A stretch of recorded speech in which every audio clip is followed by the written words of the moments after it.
to today's episode of The Daily Blend. I'm your host, AC, and we are joined in studio today by Darin Preis, the Executive Director of Central Missouri Community Action. How are you, Darin? I'm fantastic. Thank you so much for having me. Oh, absolutely. Well, I happen to know there's a lot going on at CMCA.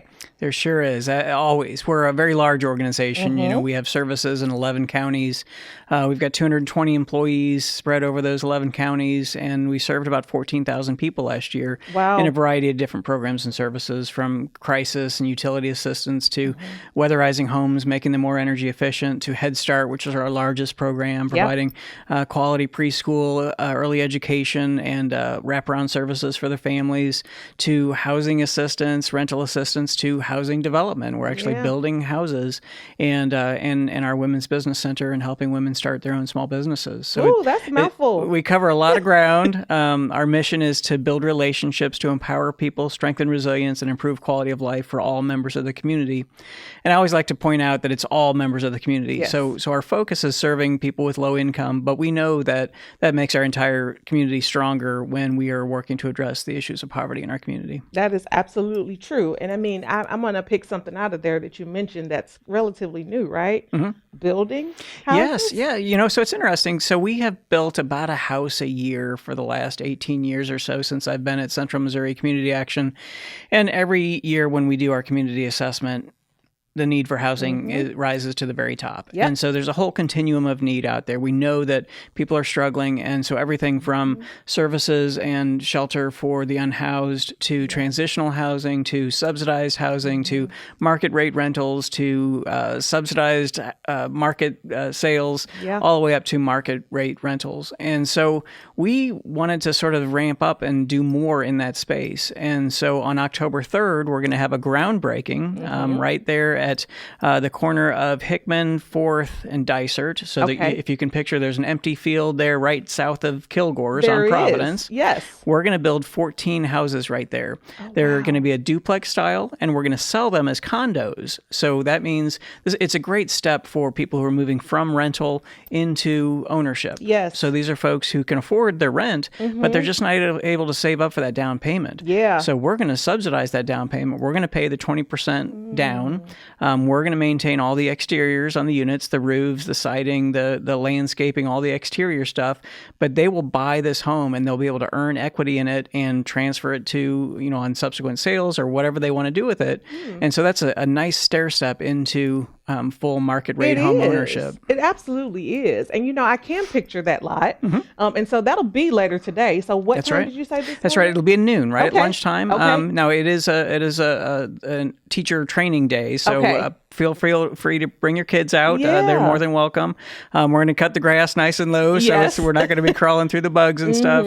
But, we'll have the chamber out there doing a ribbon cutting. We'll turn some dirt with our gold shovels and do the whole thing. But that'll be at noon again this afternoon. And it's right at the lot just south of Kilgore's on Providence. I do think parking could be an issue because there's just all streets out there. So, everybody should plan accordingly. And that you can park at CMCA if you want to, just about 2 blocks up on 807 North Providence, or in any of the streets around there. But please be respectful of our neighbors and everybody trying to get on with their day. Of course. You said 14 units? Yes, that's right. And so they'll be tight. It's a really dense space, but we got some neighborhood feedback. We work with Monarch Architect, and we are basically designed them to sort of reflect the aesthetics of the neighborhood. So they'll have that front porch, they'll have nice living space, and we're building a variety of 1-bedroom, 2-bedroom, and 3-bedroom homes. So really meeting the needs of lots of different kinds of families. Yeah, it is. That was going to be my next question, kind of what size family could get in there. But it looks like you kind of preparing for all different kinds. That's right. So the 1-bedrooms are about 900 square feet. These are not huge. They're not mini mansions or anything like that.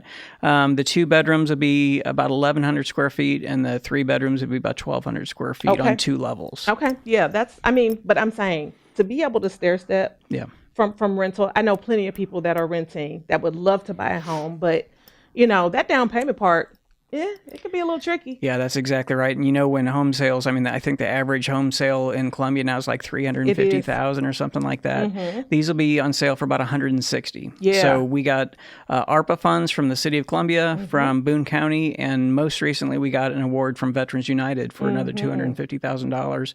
So all of that really helps us offset the cost to the end buyer. Yes. So we'll again pay for that, cover the down payment, and then just offset closing costs and make sure that folks can afford these homes. Okay, and so if anybody's listening or watching and they want to get more information about that, what your website? Yes, go to our website, cmca.us, and then there's a services tab and there's a housing tab under that, and you can learn more about the arrangement, how the condo operation works. And because the home buyers will have to pay condo fees. That's what helps offset those exterior maintenance costs. But we think it's a really good way to just sort of, take that step, like I talked about, into home ownership. Yeah, it sounds like it. Okay, and we got a little time left, so let's do it. I know the Women's Business Center has just launched something really exciting as well. That's right. So we started the Missouri Women's Business Center in 2016, and we've been helping women start their own small businesses, turn hobbies into, monetize hobbies, grow side hustles, and just flat out start new businesses. And just recently, we were awarded funds to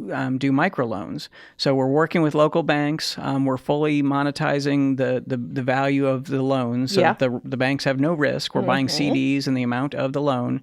And then we're working with our clients to go in and get that loan. There's small amounts, $5,000 or so. Sure. But, if you need new lighting for your studio or some inventory, that's just the amount you need to get started and make sure you can get where you want to go as a business person. Yeah, it's a really great program. And I was really happy to be at that ribbon cutting. Thank you for speaking at that. To kick off that program, because that really has been, we know, one of the kind of barriers that access to capital for really small businesses. Right. So it's really nice to have a program. And I know that the Women's Business Center really takes pride in walking people through the process. You've been a great supporter of the Women's Business Center. We appreciate that very much. The Women's Business Center is amazing for this community. You can learn more at MoWBC.org. That's right. That's right. So for everybody who's listening, who's like, it's a great time. It's a great time to get involved with the Missouri Women's Business Center. Absolutely. Darin, so much going on at CMCA. Thank you for having me, amazing. Thank you so much for joining us. And when you have more exciting stuff, come back and see us. I will do that. Absolutely. Please do. We'd love to have you. Thank you again, Darin.